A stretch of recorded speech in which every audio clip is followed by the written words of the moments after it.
In the heart of Appalachia, a distant cousin of JD Vance leads an opposing Authentic Hillbilly Movement.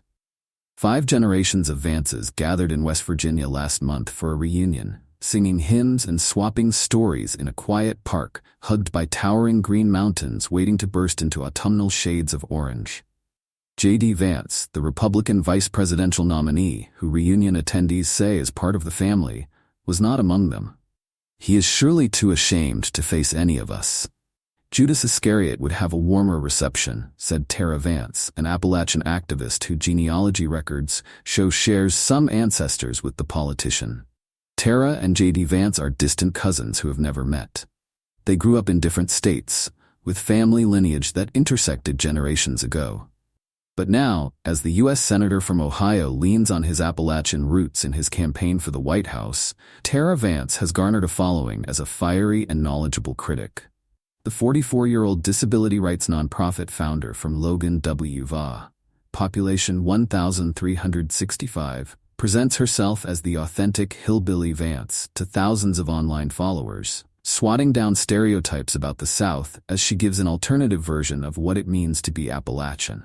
Aware that her views are unpopular in a region where Trump-Vance signs dominate the landscape, Tara Vance doesn't post pictures of herself on social media and declined to be photographed for this article. She sees JD Vance's 2016 memoir, Hillbilly Elegy, and how he's used his background to appeal to voters since as a disservice to her hometown and last name. In her view, his story blames people who have been exploited, in some cases by the coal mining and pharmaceutical industries, for their own exploitation, while painting himself as special for escaping the same fate. He cosplayed a hillbilly and tokenized himself as the golden child who worked hard to overcome adversity, Tara Vance said. What he's peddling now, what he is doing to other marginalized groups, is exactly what has always been done to us. Others have joined in since she started posting online.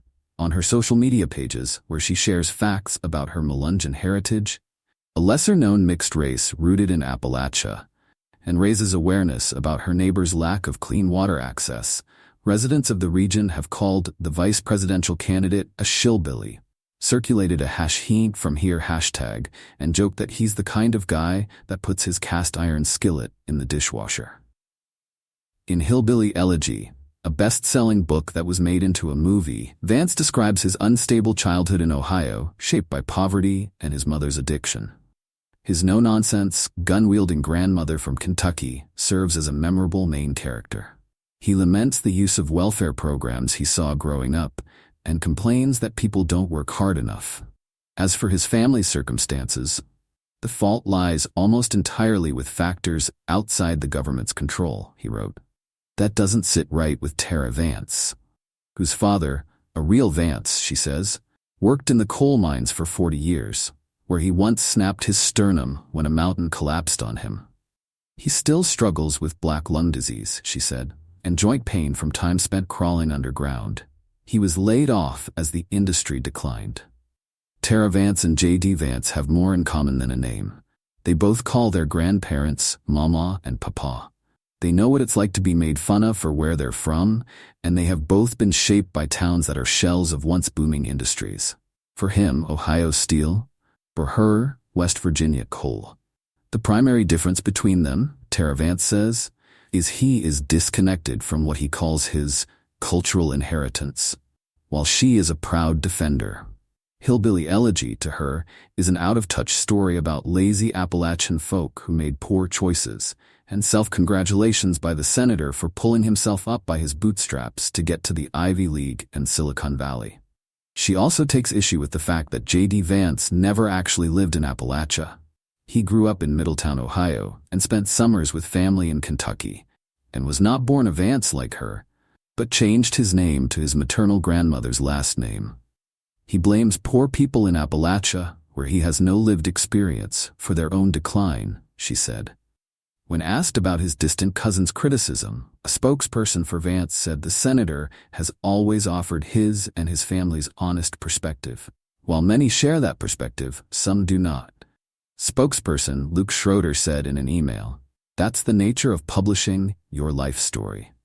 It's the stories of people like Birdie Vance that Tara Vance really wants the world to hear. Known as Mama Birdie Lou, Tara's 96-year-old grandmother self-published her own memoir in 2020 called Memories of Pine Creek. In it, the mother of 7 tells her life story of growing up in deep poverty and working a job since she was 12 years old to help her family survive. She is proud of her father, who helped unionize coal miners, and is candid about abuse she suffered as a child. She condemns the racism she witnessed growing up, and despite her struggles, she writes that she had had a blessed life. The book may never wind up on a bestseller list or see the big screen. But Tara Vance said its lessons on empathy and perseverance are the real hillbilly elegy. While a group of distant cousins of Democratic vice presidential nominee Tim Walz recently went viral for supporting Trump, Tara Vance's criticism is not a reflection of family drama, but of a broader Appalachian movement that has rejected JD Vance since the release of his memoir. The Appalachian region is made up of 13 states, including parts of Ohio, Pennsylvania, Kentucky, Virginia, Tennessee, and the Carolinas. West Virginia, where Tara Vance was born and raised, is the only entire state that wholly lies within Appalachia. Meredith McCarroll co-authored a collection of essays called Appalachian Reckoning that serves as a rebuttal to hillbilly elegy.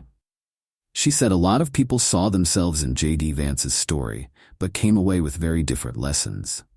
At the heart of what so many people found offensive about the book was, okay, so you're from a place that's struggling. Why in the world would you blame the people who raised you and the sort of victims of this extracted industry that has left people devastated?